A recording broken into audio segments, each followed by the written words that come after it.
மக்களுக்கு வணக்கம். எல்லாம் எப்படி இருக்கீங்க? நல்லா இருக்கீங்களா? இன்றைக்கு ஆசிரியர் தினத்தை முன்னிட்டு என்னால் எழுதப்பட்ட ஒரு தனித்துவமான வாழ்த்து கவிதைங்க. என்னப்பா பெரிய தனித்துவத்தை உள்ள வச்சிருக்கிற? இருக்குது, ஒரு தனித்துவம் இருக்குது. அந்த தனித்துவத்தை கண்டுபிடிச்சிட்டு நீங்க கமெண்ட் பாக்ஸில் தெரிவிங்க. ஓகேங்களா? நான் கவிதைக்குள்ள போயிட்டுமா?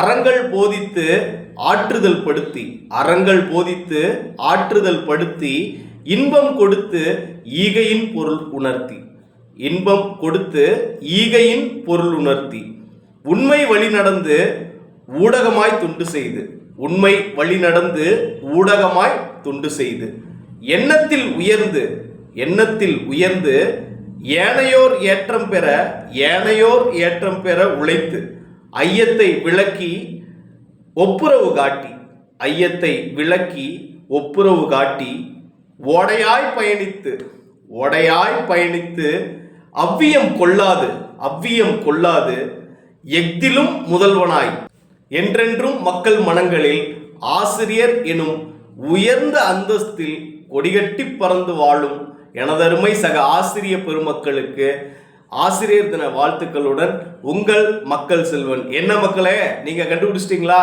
தனித்துவமான அந்த வரிகளில் இருக்கிற தனித்துவத்தை நீங்கள் என்னன்னு கண்டுபிடிச்சிட்டிங்கன்னா நம்ம கமெண்ட் பாக்ஸில் தெரிவிங்க. நன்றிகளுடன் மக்கள் செல்வன்.